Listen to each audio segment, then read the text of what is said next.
What is up, guys? In today's video, I'm going to be going over everything you need to know about Fortnite OGs Season 9 and X update. As always, if you guys do find this video helpful, informative, interesting, remember to give it a like, subscribe if you like to see more, and comment down below what you think of today's update. So as far as map changes go, this update was pretty minor. All they added was the meteor above Dusty Divot, and then there's some new rifts under the meteor. But as far as map changes go, it's not like we got many new POIs or much at all. It's just as meteor is floating, and it is, it definitely changes the dynamic of the map around that area because you can have people up on the meteor shooting down on you. And then if you are fighting on the meteor, you get zero gravity. But it's not like we got entirely new POIs, and we certainly didn't get the rift zones from Season X, which I personally am very happy that we didn't get. So the loot pool did get a lot of changes today, though. They added the proximity grenade launcher, the heavy sniper, the infantry rifle, the drum shotgun, the airstrike, chug splash, the jetpack, the storm flip grenade, and the junk rift. As far as like what the most impactful weapons they added, I think it's going to be like the heavy sniper. Obviously, it's good. If you hit shots, it's going to do a lot of damage. If you headshot somebody, they're going to go back to the lobby.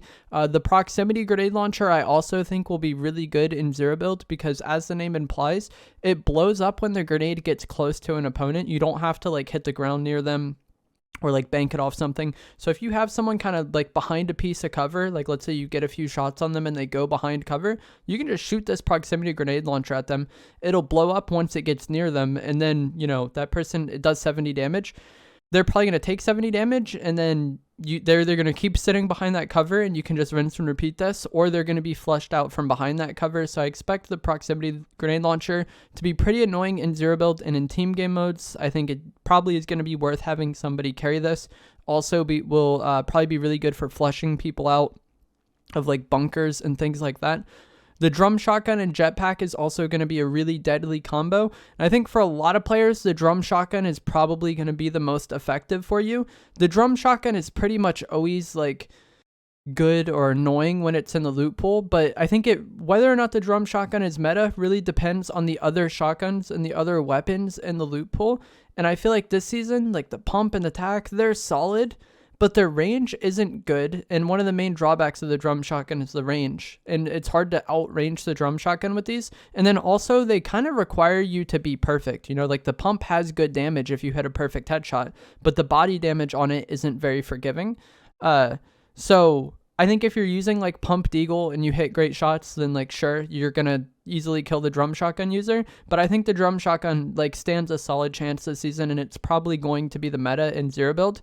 Last time we had the drum shotgun in the game, and it has the exact same stats as Chapter 4 Season 3, we had things like the Havoc pump in the game that could do like insane body damage. It was a very forgiving, very hard-hitting shotgun. Then we also had the explosive repeater in the game, and a lot of people comboed the explosive repeater and the Havoc pump, and that insane damage output of those weapons could definitely compete with the drum shotgun, and I didn't really mind it or use it in Chapter 4 Season 3, but I think for this season, because the other shotguns require more of the user, I think the drum shotgun is going to be very prevalent this season, and the jetpack has always paired well with it. But even if you don't want to use the drum shotgun, the jetpack will be a nice mobility item to have.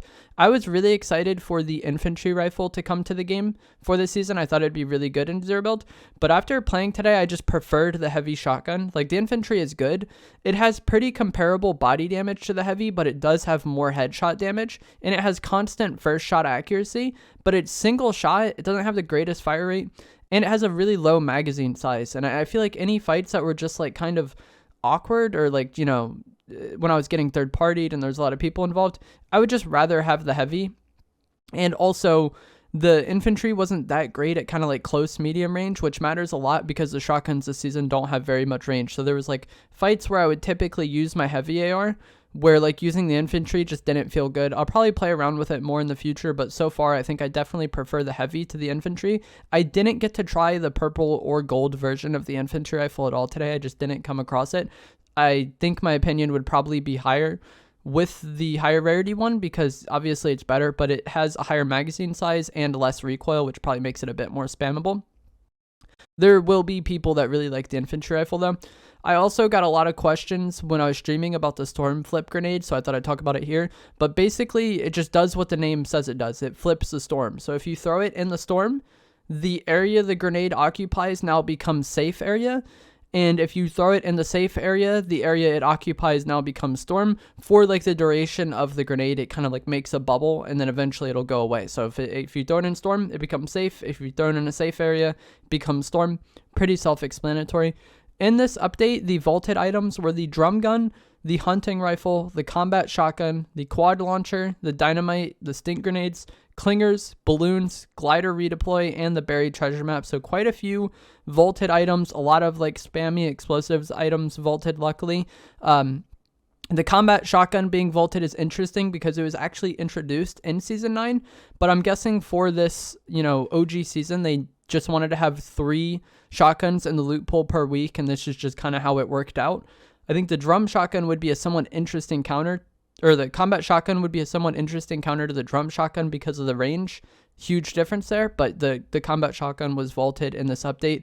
Another change was that they added hotspots to the game. So we had these in Chapter 4, and I feel like people really didn't care about them that much, but basically the way these work is the name of the POI will be gold on the map. In each game, there will be different POIs that are gold, and then the gold zones have these loot drones that spawn, and you can shoot them down to get loot. And the reason why it didn't matter very much in Chapter 4 is because it wasn't really that hard to get good loot, but this season it's much harder to get good loot, and I feel like, having that good loot matters more. So going here, I was able to get like purple and gold weapons from shooting down the drones, and it does drop heals as well. I didn't get any shield when I did it, but it dropped like med kits and bandages, so I think it does drop heals. I just happened to not get them, get shield at that time, but a lot of people struggle to get good loot this season. A lot of people struggle to get shield. Going to these hot zones can be a way for you to kind of, alleviate that problem. And then the final thing is that ballers were added in this update, and this is basically a hamster ball vehicle that has a grappler attached to it, and you can grapple and swing around. These were notorious back in the day for people just running from fights and playing super like campy in the baller all game, but there are some changes to the baller. So it now has a battery. This is what was added in Chapter 3 to the baller. It now has a battery, so you can't just use it forever during the match, and if you use the boost a lot, your battery is going to go away really quickly. And then it also only has 400 health, so you can melt down these ballers incredibly fast, especially if you have a decent rarity AR. Like if you have a Scar or a purple and gold heavy, you can destroy the ballers super quick. It's not as good for just running away from fights and for camping as it was back in the day. And the 400 HP was actually something they did in Chapter 1 when they eventually did like start nerfing the ballers. I think on launch it had like 800, so it's much weaker than it was at launch. It's still a good vehicle though, and if you find this, it'll be like a decent way for you to get around the map.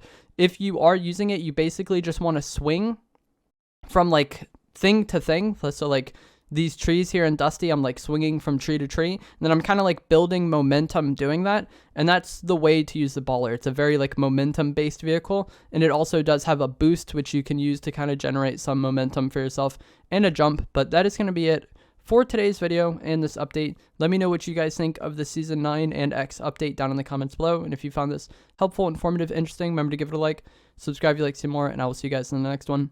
Thanks for watching. Just wait for them to be out in the open. I'm not gonna lie, I thought for sure he was just gonna like jump and then snipe me after I started shooting him, when I didn't just like melt him. I don't like this. If this is a 1v1, I would just push this guy out, but like I think if I push him, we just get like third partied immediately. Because there's still 2 other people that aren't him. For me.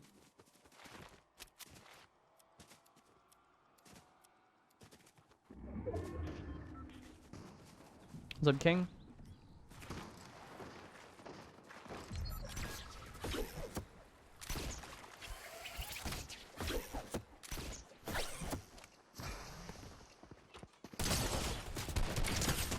That's the guy that ran from me earlier.